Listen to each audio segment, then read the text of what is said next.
Good afternoon, everyone, and welcome to our online training, How to Retain and Engage the Best and the Brightest. I'm Emily Jarvis, and here at GovLoop, I'm our Senior Online and Events Editor, and today I get the added pleasure of also being your moderator, so thank you so much for joining me, and a special thank you to our partners at Cornerstone for helping us put this training on. And as the name suggests, today we're talking about retaining and engaging the best and the brightest government employees. And it should seem obvious, but in order for the government to execute their mission and agency goals, they need the staff that is inspired, innovated, and empowered to do great work. So how do human resources professionals and hiring managers alike attract and keep the best and the brightest? How does government make sure that they're staffed for the workforce of the future? And once these employees are hired, how does the government train and empower them to advance in the workforce? One solution is a unified human capital management. Today, our experts are going to explore how technology can empower human resources professionals to effectively manage the full hire-to-retire life cycle of government employees. But before I introduce our illustrious speakers, we do have a few housekeeping items to go over. We'd like to keep this training as interactive as possible, so you can share what you learn on Twitter using the hashtag GLTrain. We also encourage you to ask us questions today. Look for that Q&A box on your console, and we will be sure to address your questions towards the end. We hope you don't have any technical difficulties, but if you do, look for that handy-dandy help button right there on your console, and we'll make sure to get your questions answered. Speaking of the console, we have a wealth of resources available for you to download, including today's slide deck. Finally, we are recording this training, and we'll email you a link to the on-demand version tomorrow so you can share it with your colleagues or view it again. All right, with all of that housekeeping out of the way, it's time to learn a little bit more about our experts. First up, we have John Grill. John is the Director of Strategic Initiatives Group in the Office of Human Resources at the National Institutes of Health. Somehow he fits that all on a business card. I'm not sure how. There he leads a team of management analysts who provide strategic planning, innovation, communications, and a special project who directly support the NIH Director of Human Resources. He certainly sounds busy, but not to be outdone, we also have Steve Droborowski. Steve has served 11 years in the federal government competitive services with 7 years in human resources and human resources IT leadership roles, ensuring effective talent management processes at the bureau level, at the department level, and at the shared service center where he delivered solutions for multiple agencies. He is a proven business-savvy leader with a track record of providing high-quality, innovative services and solutions. Thank you both for being here today. Before we dive into our wonderful discussion with our speakers, we do want to ask one poll question. And this poll, what we really want to uncover is, what is your biggest workforce challenge? Throughout the training today, John and Steve are going to be going over some of these things. So we just want to give you guys an opportunity to kind of give them some insight into what you guys are struggling with. To make your selection, simply click in the slide window. I'm going to give you a few more seconds to answer that. And while you do, just a little plug towards the end, just remember to submit some questions for the Q&A, because I am sure Steve and John are going to be thrilled to answer your questions. All right, let's go ahead and look at the results of the poll. And it looks like you guys are across the board. Retention, engagement, succession planning, all of these things I know are going to be covered in the presentation. So I'm going to stop talking. And Steve, I'm going to turn things over to you. These results can't be surprising, and I know you've got a lot of all of those kind of solutions coming up in your presentation. So I'm going to turn it over to you. Thank you very much. Hello, everyone. This is Steve Droborowski. As you heard in my introduction, I have a background in federal sector. I worked a number of years in the shared service arena, but I also had a stint at the IRS, the Internal Revenue Service, where I handled all their learning and development for them. So I've seen kind of both sides of the coin, both from an employee, from a manager, and then as a executive within the ranks trying to focus in on these very important things: retention, engagement, and succession planning were top three that you called out, and those were of high importance to every organization that I've worked for. What I wanted to do is set the stage, and then we're going to bring in John and ask specific opinions about him and his organization and how they're dealing with the challenges that we're seeing across the board. I do want to set the stage. So right now we've got a number of different factors changing our world of work. We have several challenges. You know, it's not a surprise. Retirement is still an issue. We're seeing a large number of very senior people leaving, and there isn't always an effective knowledge capture component. So we're making sure that they're not walking out the door with that knowledge in their head. We're in a very hot environment in terms of pressure and scrutiny, where every detail, every movement is broadly publicized, and we live under the fear of being posted on the front page of whatever your local paper is. In this instance, in DC, well, we had to operate where we didn't want to get caught and publish on the Washington Post, right? So there's that intense pressure to not do wrong and to be keenly aware of how it looks on the other side. A healthy thing, but also it's becoming really intense. We're seeing generations that are coming up where they've lost the interest in serving in the actual public sector, and that idea, that call to serve is not being answered. As a result of some of these efforts, some of the Gen Xers that we have aren't being groomed for the succession that we actually need from them to step into. We have executives that are stepping out the door without any sort of warning or notice, leaving us generally unprepared to grow the next group into the next rank. So we'll talk about that. But the three things are the three things that I added, given the environment just recently. It should be interesting to know that when we were preparing for this presentation, I was actually changing content given the daily happenings in Washington and what was going on with the workforce and the relation to it. For example, hiring freeze, the uncertainty that they feel, the pressure that employees feel because they're getting it internally. They don't feel the appreciation from the leadership or their managers, but also they're getting bashed in the public eye, right? So the questions about their mission and their agency's performance and them themselves it's all getting to them both internally and externally, putting pressure on them, making them not feel the love. And to be quite honest, when we talk about engagement, we're really talking about making our employees feel the love, right? So there's a number of ways that we can do that. We'll talk about some specific strategies here. But the other thing that's also causing problems is there's very low room for growth, right? So we don't have a clear path to grow into senior positions, and if we do, it's not communicated very well. And then on a day-to-day basis, we're not certain what we're going to wake up to in the news. You know, the new administration coming in, making drastic changes immediately. So it's a lot of fear and pressure on the public workforce in particular. So I want to talk about some strategies to deal effectively with that. Before I get into all this, I just think it's important, with all of the changes that we have in the public sector, a lot of the work itself is changing, right? So nowadays we have 5 generations in the workforce, which forces us to redo some of the ways we do the work and the learning and the development and taking care of our employees.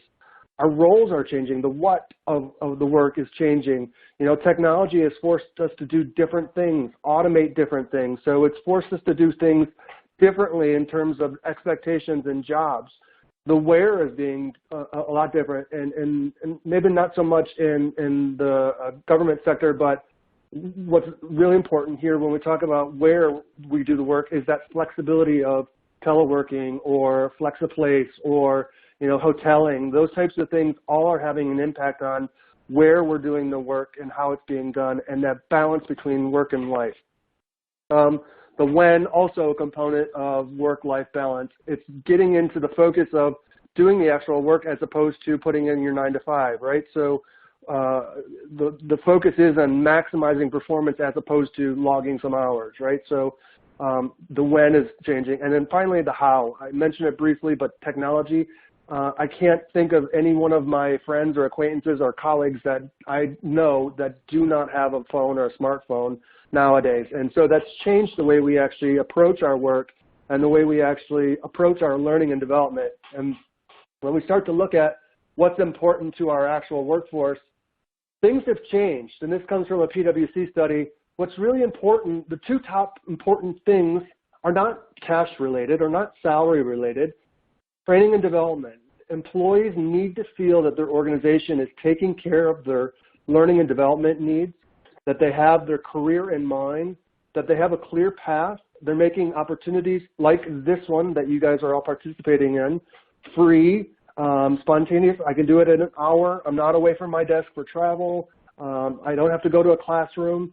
And then I can take that and apply some of the things that I hear today in these types of conversations and really get value for it. But also the second important thing, and not to lose sight of it, is flexible hours. So those two things are the primary drivers of what our workforce wants today. And something that I think the public sector doesn't necessarily think about a lot is we're being watched from our candidates. When we have someone, when we go into recruit action and we are going to hire someone, the moment we have an interchange with them, from the HR specialist that's doing the application process and the scoring of the applicant's submission, they're being watched. They're being judged as an organization. Is this a place I really want to work at? Do I want to set up a career here, and do I believe that this organization is going to take care of me? It was interesting to see this one, and this is one study done by the Aberdeen Group in 2016, where employees that are going to leave make the decision. If you added up the times that we're looking at from the first month, you added that up, it gets over to 50, 60% of the people that are deciding to leave are going to do it within the first month. Now, if you don't see the writing on the wall and realize the importance of having a very smooth ramp to get your employees up to speed quickly, effectively, and easily, you're not getting it. And you're going to lose employees and probably high potentials within that first month. They're going to decide to leave within that first month. So it's really critical that you take all obstacles out and realize that you're being judged from the very beginning in the first interaction. And so every interaction counts. I took a stab at trying to highlight some of the talent strategies, and I'm going to ask John to talk about these in terms of the National Institute of Health and how you guys are dealing with this. But the need to hire and train a diverse workforce, you know, I think it goes broader than millennials, but attracting and retaining new generations, right? So there's more than just millennials in the workforce now. Again, when people are retiring, making sure that that employee knowledge is transferred from experienced workers to younger, newer, inexperienced employees. We still have that focus on accountability, right? There are reports and measures that are used to determine whether we're meeting our missions, and those things are still critical. Likewise, we have, you know, security requirements, IT requirements, stuff that we must be compliant in the health industry and National Institute of Health. I'm sure you have a number of different federal regulations that you have to comply with, or that you're working to make sure that people are complying with. And then finally, balancing all that with motivating and rewarding our employees to get ultimately to operational excellence. And finally, overarching all of that is this notion of succession planning. And it used to be that succession planning was a bad word in the federal government, state and local government, because succession planning means pre-selection. That's not what we mean here. What we mean here is developing bench strength for key positions, talent pools, and we'll talk a lot more about this. But John, I wanted to invite you in here to see if these things ring true. Are these things the things that National Institute of Health are struggling with as well? Yeah, absolutely. Our local experience has been very much tracking kind of the way the data has come out in your presentation. Our old model used to be basically we burnish our brand. We are an employer of choice, and the seasoned people who are ready to do do their work at 100% walk in the door, and we really don't have to do a whole lot of work for that. That model doesn't really work anymore because the pool of people who are able to step in and do the job at a mastery level right off the street are smaller and smaller, and the competition for those people is more and more, and so we really need to focus on our kind of talent management strategy more holistically, and we have to do more things. So we still work on our branding, our employment brand, so not just our agency as the National Institutes of Health, making sure that our brand is good in the public eye, but also really good in terms of what a potential worker would be thinking. Is this a good place to work? But we also need to make sure that we look at the people who are already with us and get them ready to go, so that when higher up vacancies occur, we have people who are ready to step up and fill the void.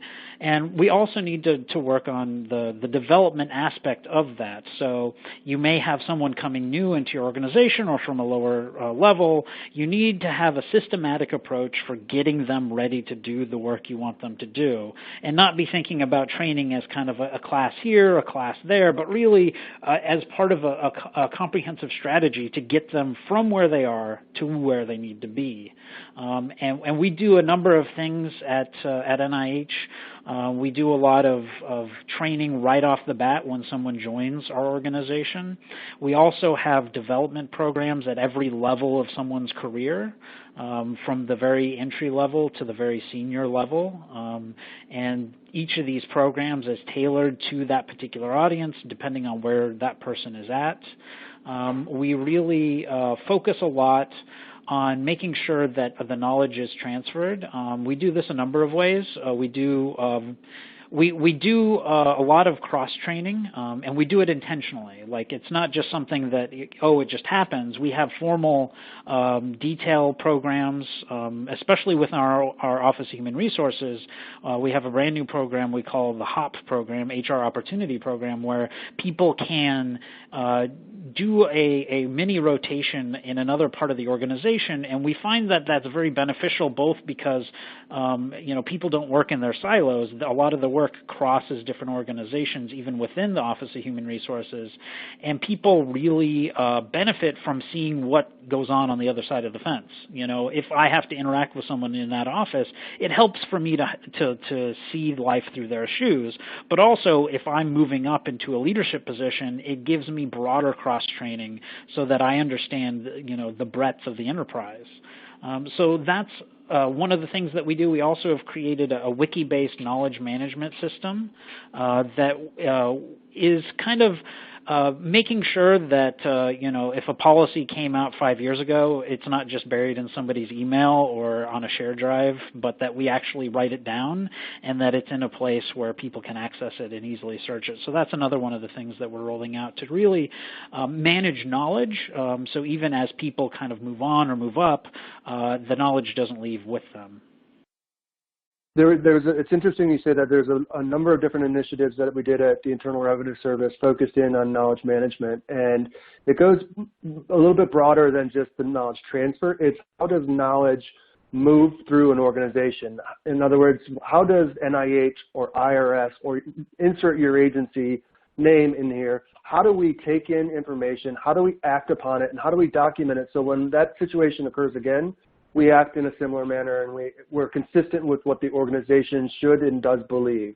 The other thing I don't want to lose is that idea of detail assignments. In IRS, we were doing them left and right and leveraged them a lot. The thing that was also, in addition to everything you said about the benefits of them, the other thing that gives our employees, although it may not be a step up, it is a broader understanding of the organization, but it also builds your network. A network within your organization is an extremely powerful tool and one that can be leveraged for a number of different things. If you run across situations where you're uncertain of what to do, reaching out to your network may be the solution, right? So don't lose sight that that's an important side benefit of the detail assignments as well. So all really good stuff. So I put this up kind of tongue-in-cheek. A lot of you may remember this as Uncle Sam recruiting, and this was how we recruited folks. And I keep mentioning the federal government, but I would be surprised if these trends are not the same, exactly the same in state and local and other organizations similar to the public sector government agencies. I want to throw a couple numbers out at you. So GAO did a projection, does projections every year. So they said by 2018, about 60% of the senior executives and 45% of GS-15s are going to reach retirement age by 2018, right? So not saying that that means that they're going to go out the door immediately, but that's a pretty eye-opening number. By 2020, millennials and next generations are going to represent 50% of the workforce. In 2025, they're going to be 75% of the workplace. So we have to address them in terms of the work and the learning needs and styles. But if we looked at a slice of government, the federal government in particular, only 11% of our workers are consider themselves millennials, 11%. And those 11% only stay in the federal service 2 years on average. So they're dipping their toe in the federal service, and we're losing them within 2 years.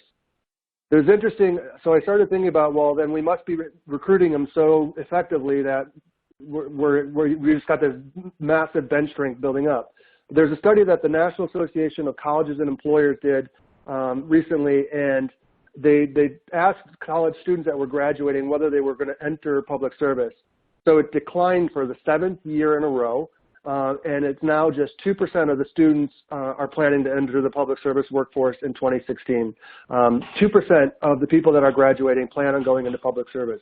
So we've lost this ability to rely on your call to serve, your call to duty. And if we do win them in, we're not keeping them because only 2%, or a lot of them are only staying in 2 years at a time. So we really need to take steps to change that. Part of some of the things that we can be doing, I'm not sure why this slide looks a little jumbled, but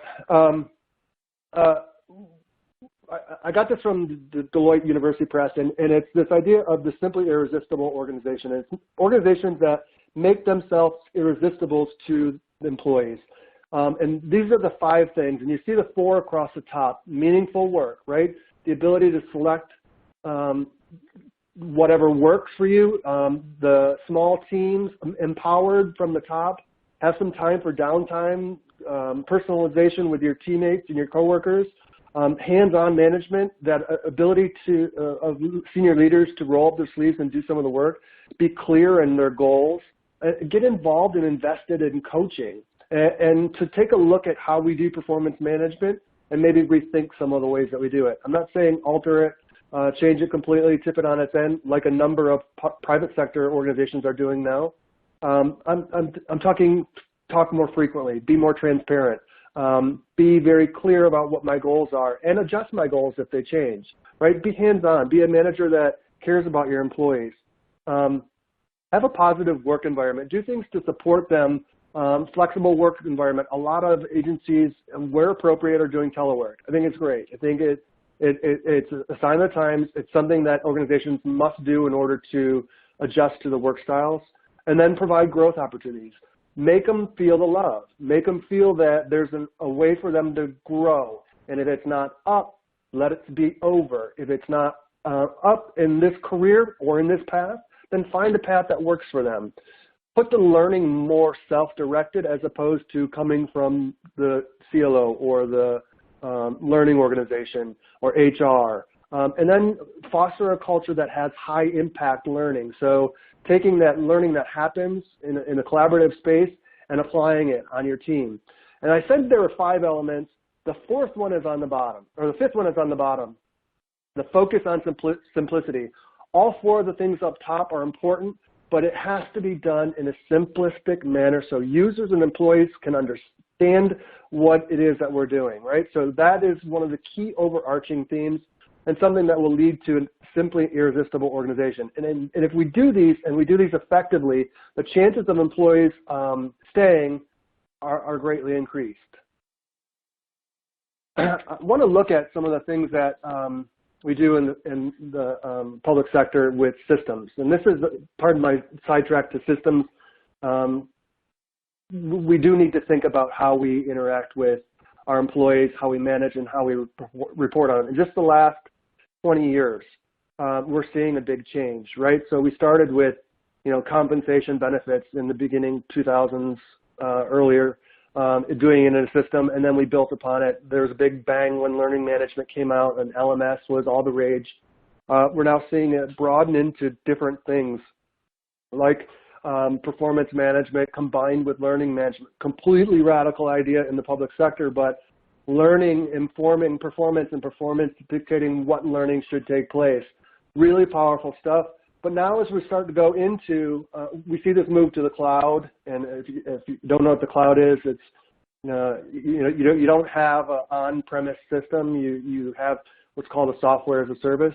So things are moving to this cloud in a trusted environment in the public sector.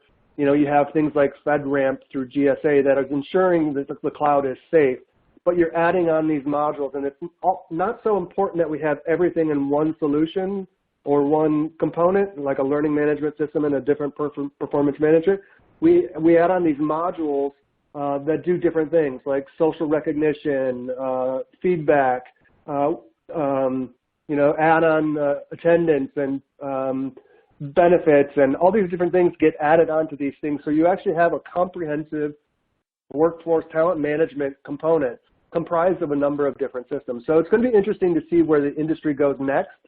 I believe it's going to still continue to grow in that avenue and just be multiplicative. So it's adding on to your capabilities as agencies to see what's going on in your organization and to make smart decisions based on the information that you're gleaning from those systems. This is a study that was done by Burson, by Deloitte. They have a dashboard out there that if you have access to it, I think you should take a look at it. It's a great thing. You have the ability to take a look at these indicators by some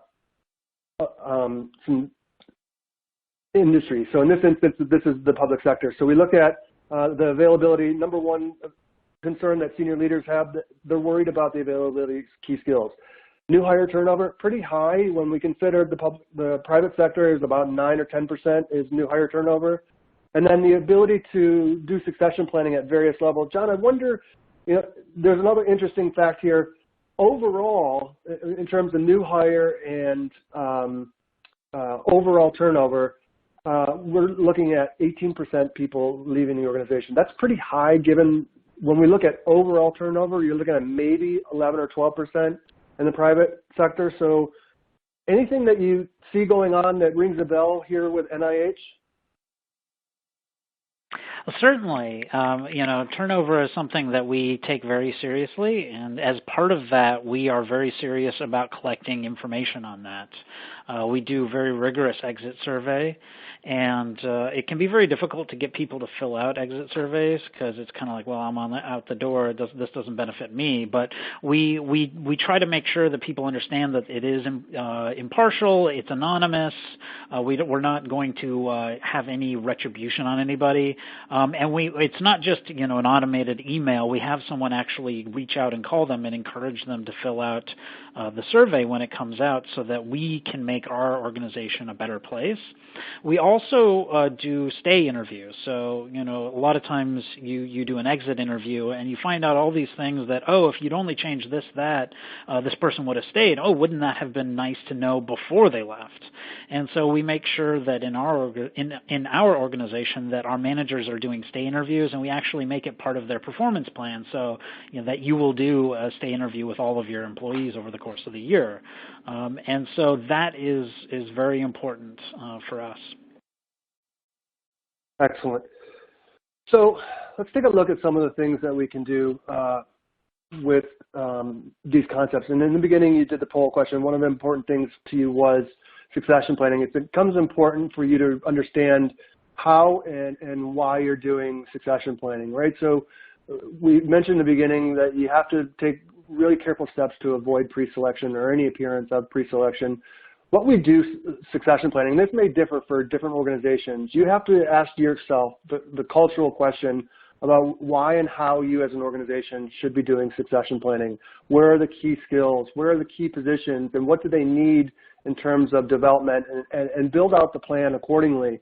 But I can't give you the answer to this because it really is dependent upon what organization makeup you have, what the communication patterns are, transparency demands.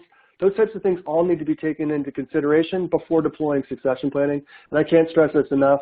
Make sure that whatever you do, it's transparent and it's communicated. I think one of the worst things that an organization would do is go in the back room and do succession planning and come out and not reveal it to anyone, right? So be open, honest, transparent, and communicate, right?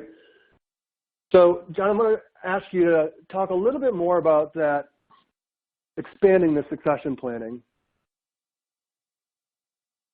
Absolutely. So like you said before, it's not just picking one person and saying this is the heir apparent and, this job is promised to you and no one else. It's more about creating kind of feeder pools of people who are ready to go should someone above them or to the side of them leave. And so you don't have any one person who, if they left, you would be devastated and you would not be able to replace them. So we do this in a number of ways. We do the cross-training so that teams don't have a situation where only one person knows how to do something. We do development programs and training, not just to get someone trained up at the level they're at now, but also to get them ready to go for the future. We also do kind of robust workforce planning that really looks at our organization as a whole and not just individual teams. So if someone in one division gets a promotion to another division, it can be easy for people to see that as a loss. But if you're looking at it from an organization standpoint, they're staying in the family, and that's a gain. And to really be thinking unselfishly like that can really benefit your organization as a whole. If everyone's thinking selfishly, you can end up in kind of a zero-sum situation that's not very good. So it's important to make sure that people are getting that development. It's also important to make sure that you've developed kind of career tracks, not necessarily, okay, this is your 30-year plan, but really that people do see a future in your organization. Maybe it's not tomorrow, but that, they're not stuck in a dead-end job, so that you've got a place for people to go, and it's not just to leadership. A lot of people, you have one of these really high-performing workers, and you want to reward them, you want to promote them, but the only way to really promote them is to make them management, but maybe they're not really good at management. Maybe they don't want to be in management. They just want to be a really rock star subject matter expert. Having a way for them to have a career progression in that area. And it doesn't necessarily mean just promotions. It could be wider spheres of influence. It can be a number of opportunities that you can offer that person. But really understanding at the individual level what makes people tick and having a plan for it and having a strategy. It's very important,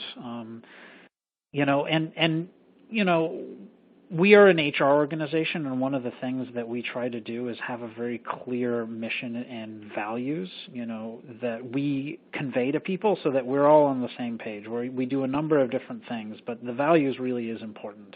Having a clear vision really is important. Nothing is worse for engagement than people who kind of don't know what their goal is and don't know what they're supposed to be doing. If you're not providing that, you're feeding disengagement. So Stephen has identified a great case study at the Commonwealth of Pennsylvania. They have a great succession planning model, and it really does track with what we do at NIH and kind of what we view as best practices. And again, it's thinking about your talent pool holistically, thinking about if you're having, for example, an issue with like millennials being like leaving more frequently, there are a number of things that you can do to identify to tamp down or reduce that turnover, but that's only one side of the equation. You also need to think about what's on the other side of the equation. If your workforce model requires that this job cannot be performed at a high level unless the person has 5 years of experience, well, maybe you need to revisit that model and adjust it, because if people are not going to be staying for 20 years, you shouldn't have a model that requires that. And so really thinking about your workforce and your work as kind of one machine, one coherent process, and making sure that the pieces fit together. And again, making sure that you're not identifying just the one person who is the heir apparent. Making sure that if you have areas where there's a gap, that you find out about it before the person leaves and you've got no one to replace them with. That you're doing that robust workforce planning. You're identifying skills gaps. You're identifying experience, and you can do a lot of this, just by doing some of the kind of cross workforce analysis. Looking at kind of, are there any changes in the patterns of our turnover rate? Is there any change in kind of the clustering of, tenure? Is this part of the organization has really low tenure, or is this part of the organization have a abnormally high percentage of people who are retirement eligible? Keeping an eye on things kind of at that organizational wide level can really help you be more proactive in preventing problems rather than having to react when a problem occurs and, oh, you should have been doing something a year ago.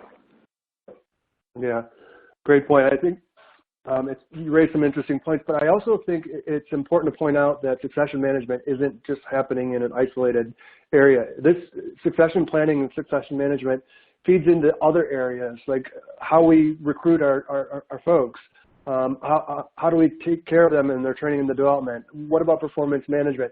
It has integration points between all of these things, and it has an impact on it. So it's important to approach it from a comprehensive manner, as opposed to this thing that just happens once a year and then it's done, or we don't even do it, right? So I know some organizations don't spend any time or energy doing succession planning because they just don't feel it's worth the hassle. I assure you that the organizations that do it well are reaping the benefits. I came from IRS. IRS does a fantastic job of succession management, where they start from anyone that wants to be good in their position can go into mentor capabilities, opportunities for coaching. They have, I think I want to be a leader or a manager, to I am a manager, I think I want to be a senior manager, or I'm a senior manager and I want to be an executive. All different levels, creating talent pools, skill gap analysis, really comprehensive competency modeling. So really effective succession management. I think it's important to know that it's holistic for the employee. I know we're getting a little shy on time, so I want to talk just a couple more statistics.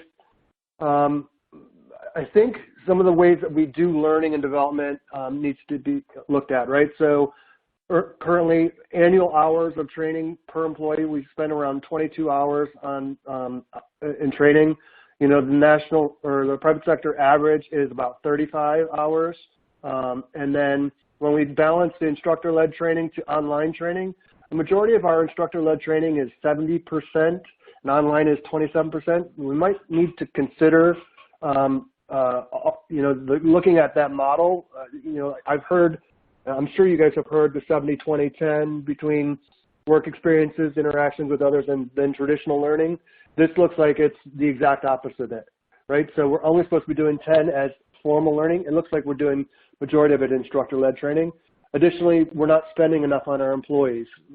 $600 is what we're average spending on our employees, but private sector industry is spending about $1,250 per employee. So big disparate gap there. So we have to look at how we do it and where we do it and what it is that we do, right? So we really need to consider that.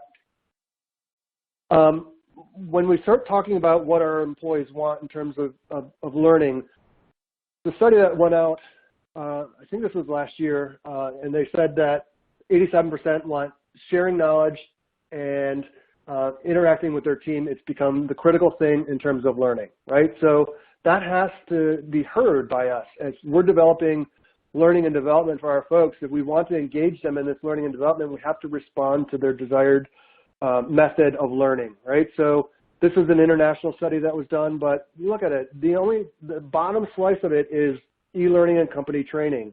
We have to get to a point where, learning organization plays a supporting role and what a person learns. We need to expand the 10 of the 70-20-10 to include inside and outside learning. We have to shift that 20% to include internal and external networks. And we need to redefine that 70% of what they do to include corporate, community, and social experiences for them to actually apply some of that learning and to glean some of the learnings from their fellow coworkers. So I just want to highlight some of the things that are going on in terms of this, and then maybe, John, you can tell us a little bit about anything that's going on at NIH that you think is unique.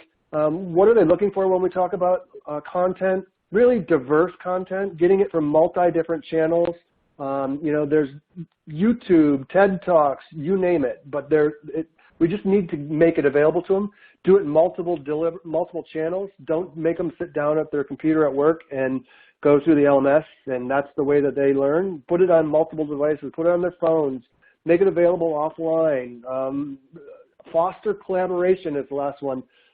Make this concept of shared learning a component that you deliver on a daily basis, right? So anything along those lines going on at NIH, John? And I know we are running short on time, so let's, if you have any high-level ideas. Certainly. I think the big thing is to make sure that you're not just, the only tool you have is instructor-led training, so everything has to be instructor-led training. There are a lot of different ways to deliver content, and you want to make sure that your training method matches the training need and the best and most cost-efficient way of doing it. So we sometimes will have a training, we'll film it, and then we'll break it up into pieces and make it available online so that people can access the specific thing, either if they took the class and they need to refresh something, because sometimes there are like 2-day-long trainings on very technical things, and you wouldn't be able to retain everything even if you wanted to. And also for people who missed out, the training's only offered twice a year, and this is an opportunity for them to gain access to it. We also do a lot more hands-on and interactive things. We do what we call HR clinics, which is where we we have a specific time for subject matter experts to meet in small group settings with our kind of administrative colleagues to talk to them about, okay, so this is how classification is done on our end, and if you want to interact with us better, this is how we can do it. What questions do you have? And it's kind of setting aside a specific time for experts to kind of share their knowledge, and it's really low cost. It's basically the hour or so of the session for that subject matter expert. That's all it is. It's not something that's a huge investment. Yeah, and this slide really gets down to, okay, well, how are we going to do it, right? So looking at your content, making it available 24/7, and then making sure that collaboration comes into play as well, right? So two slides that give you some pointers on how to do it and how to deliver it. One of the things that we do at Cornerstone is we collaborate with a group that does a survey, among 200 and some leaders across the government, and this rings true and reemphasizes the poll question. Leadership development, succession planning, continuous learning development are all the critical things, 1, 2, and 3, right? It validates kind of what we heard at the beginning and what we suspected all along. This is something that I think they call it in the study telenetworking, but it's actually teleworking and work time flexibility. I think it's the older way of calling teleworking. But you can see, these are very important things. That first slide that we tossed up there, flexibility in training and development, this really rings true. That's what people are asking for in terms of engagement and what they're looking for. Just, John, real quickly, how does NIH address some of these things? So we've fully embraced teleworking. It's something that we try to push from the top, the middle, and the bottom, and a lot of it has to do with the right person. And so in the Office of Human Resources, we have well over a dozen full-time remote folks. So not just teleworking some of the time, but fully remote. And a lot of those people started out as in-person employees, and for various life reasons, their spouse got a job somewhere else, or they need to be closer to family, they were going to leave our organization. And we said, we value you as an employee. We want to do whatever it takes to keep you. And a lot of them were willing to stay on with our organization and just work remotely. And we've had tremendous success because we go in with it knowing that this person is a solid, very highly valued person. And so we don't lose their knowledge. We don't lose their kind of capability. And they're able to get the job done. We're able to make it work. A lot of our work can be done from anywhere. And it's a matter of making sure that your managers know how to manage someone who's remote. But if you've got the right person, it almost doesn't matter if they're on the moon or anywhere else. You want to hold on to them any way you can, and this is one of the great ways that we're able to hold on to people, and really kind of not just have them stay where they are, but also offer them advancement. We have a couple of full-time remote folks who are supervisors themselves, and at a certain point, you just need to give it a chance, and we've been very gratified with our experience. Yeah, it reminds me of the time I actually worked at IRS for about 2 years, and I had 30 employees on my team, and I managed them for 2 years, and I hadn't even met them face to face, some of them, but we were considered highly effective. The employees that work remotely were empowered to do the work. It doesn't mean that they're not doing work just because you can't see it. We held them accountable for getting results and doing the work, not for being in front of the computer at 9 o'clock in the morning until whatever time. I want the work done, and when it gets done in the quality that it is, then we have no problems. And I'm going to get out of your way and let you do the work and try to give you the tools that you need to make you more engaged and more productive, right? So really powerful stuff. I'm going to close this out with some final thoughts. And whatever you do, when you leave this webinar, if you're going to start the challenge and start to build programs that will result in better engagement for your folks, some things to keep in mind. The ultimate goal for you is for your employees to consume whatever it is you're doing. So make sure that you understand that the employee or learners, whatever they are in the driver's seat, and what you put out there should be what they need. You need to become comfortable with the shift from push to pull. No longer are we doing, learning and development, pushing out training. We're having employees take it and pull it. Design thinking from the perspective of the end user. What would they want to see? Make it simple. Remember that focus on simplicity. Use some of the technology to drive. Make it employee-centric. Don't make it overly complex.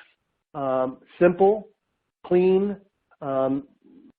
I think you have to take a long road approach, right? So you have to adopt this learning culture, architecture that goes to the expanded vision for development, right? I heard John mention it. Okay, well, they took a promotion and the losing organization sees it as a loss. It's not a loss. We're still it's still what's best for the organization and what's best for this individual, right? So we have to do that for expanded vision, and we also need to do this constant continuous learning. When an organization stops focusing in on training and development is the first time that an organization is failing its employees, right? So you have to focus in on that and make sure that you're doing it from the user's point of view. I know that there's a lot of questions out there, so I'm going to turn it over to Emily. And Emily, did you want to take us through any questions that you may have? I will. Thank you so much, and great presentation, you guys. Steve is right. We have a ton of great questions, so we're going to get through as many as we can in the time remaining in rapid-fire format. So, John and Steve, I hope you're ready. And, Steve, I'm going to start with you. Got a great question in here about funding for training. Obviously, we know right now budgets are tight. A lot of agencies federal agencies are operating under a continuing resolution. If funding for these trainings is tight, what do you do then? What's next? So I'll give you a great example. So IRS, when I was at IRS, had I'm sure it's no secret, a lot of funding challenges, and training and development was something that was critical to them. And what they did was they looked at no-cost initiatives, right? So every organization has experts on staff. So we at IRS employed an idea that we would have some of our actual employees become the instructors, right? So we would invite them in, get them trained, have them trained. But that's a formal training. You don't even need to go to that far. We could talk about coaching, mentoring. We could talk on detail assignments. We could talk on peer-to-peer collaborations, special projects work. All those things are no cost, but they would be a learning and development opportunity and contribute to the mission success. Wonderful.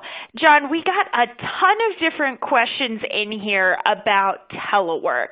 I know both you and Steve mentioned it quite a bit throughout the presentation today, but any tips that you have sort of gleaned on what makes an effective teleworking sort of relationship for an agency? Sure. I think a big part of it is having a shared understanding between worker and manager so that you don't have those misunderstandings.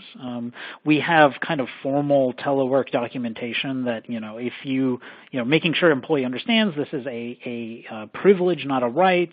You need to be accessible. You can't say, I'm not available. Today is my telework day. No, you have to be just as effective teleworking as you would be in the office. Otherwise, it's not really teleworking. So that part from a management perspective is very important to make sure that you don't get halfway through and have people have different understandings. It's important to maintain contact with your remote workers and keep them engaged because it can be very isolating. One of the things about coming into work is that you've got a lot of coworkers, people to talk to, people to socialize with, which is an important part of work to keep people engaged. So at NIH and OHR, what we do is we have a group. We've actually organized our remote folks who are full-time remote, and they do a lot of activities just amongst themselves, like they do lunches where they'll all have lunch, at their homes or at their telework sites, but doing it together. It's about having the technology. So we utilize instant messaging a lot. We utilize video conferencing a lot. We have Skype for Business. We also use WebEx, and kind of making sure that the teleworker, the remote worker, feels very present whenever there's a meeting going on. One of the things that we still struggle with, but we're trying to improve upon, is like you have a Polycom and somebody's kind of not looking at the Polycom because they've forgotten that there's a remote person on the phone and no one can hear them, and it's but we're trying to kind of institute practices where people are mindful and respectful of the teleworker and make sure that their needs are met, and it's not always perfect, but I think between kind of having a shared understanding, having shared practices, having the technology, it generally works pretty well. Definitely. I think we've all been in the place where we're muted on a conference call and you're trying to get your, voice out there and it's just not working. So I definitely can appreciate you guys' effort to kind of implement some standards around that. Steve, and we're even doing a little bit of training to make sure that people understand how to use their technology so that people don't spend the first 10 minutes of a meeting getting the thing working, making sure that people understand it right off the bat. Definitely. Steve, a bunch of your presentation today focused on succession management. Obviously, a lot of organizations are just kind of getting started in that process of thinking about how to implement some of these processes. And part of the problem for a lot of agencies is some pushback. So the question I got here is, when implementing succession management, what can you do to minimize pushback? How do you kind of get over those cultural barriers? So first, I would say it's dependent upon the culture of the organization. You have to be mindful of it and understand what your organization thresholds are. I think the common barriers to a program such as succession management are mistrust, lack of communication, lack of transparency. If you can solve those three things within the context of your culture, I think you'll go a long way to overcoming any sort of obstacles or resistance. You have to make it clear you have to make it engaging, and you have to make it something that they see the end result in. And as you're building this program, it's important for you to realize that you don't have to have it perfect.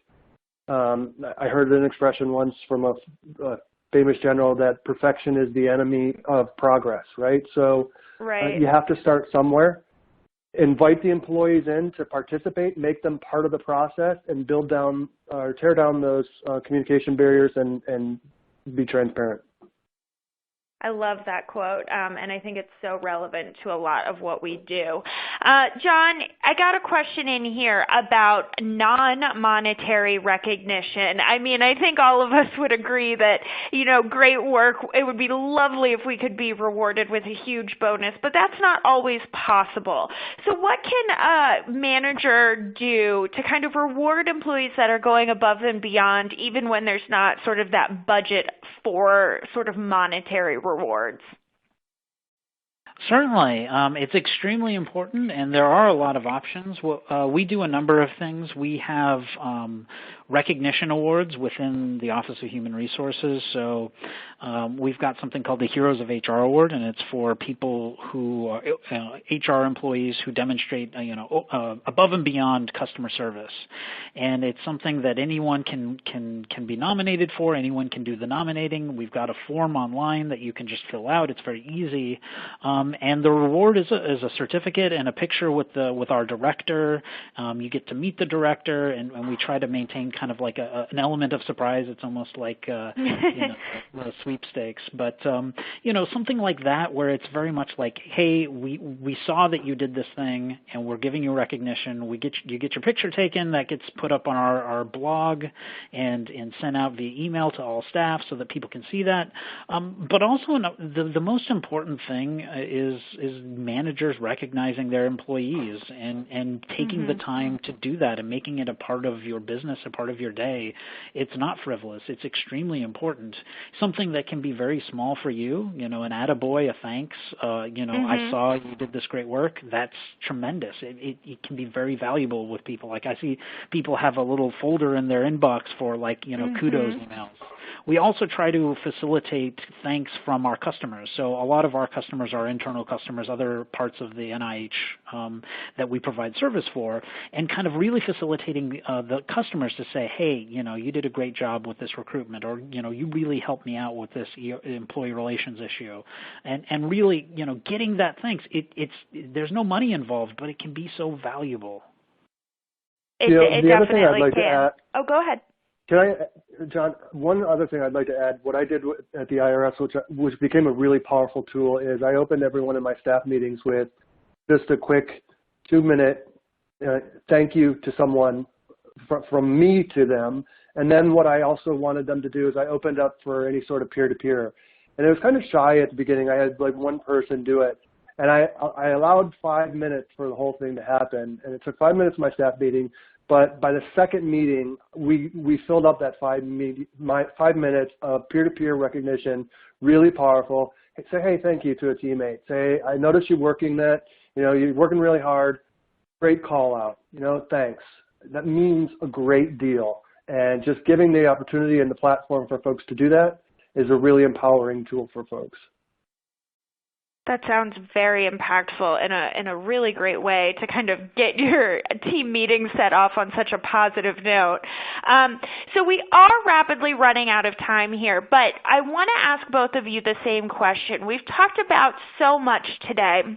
And obviously, our audience members have been taking furious notes back at their computer. But John, if there was one thing sort of from your presentation that you want to kind of impart on our audience, one thing you want them to remember, what would it be? That's a good one. I would say, again, thinking holistically, thinking about, these issues of engagement and retention, not as individual things, but as part of an entire kind of ecosystem that is interrelated. And if you run into a barrier in one area, don't just say, well, I'm done. Look for other areas where you can improve. If if your development is kind of stymied over here because you don't have the budget, we'll try and do development somewhere else. Thinking about this in terms of outcomes rather than, well, we've always done this kind of thing, and we can't do it anymore, so I guess we're going to lay down and give up. Yeah, no giving up. That's the moral. Steve, how about you? What is your one takeaway that you'd like to impart on our audience? Strategy's got to start somewhere. Start it and build upon it, right? Use your successes to build your business case and keep building towards that vision that you have. You all know what best practices are and what really works for your organization. Start somewhere and progress. That is definitely good advice. Unfortunately, that is all the time we have today. Steve and John, I want to thank you both for joining us.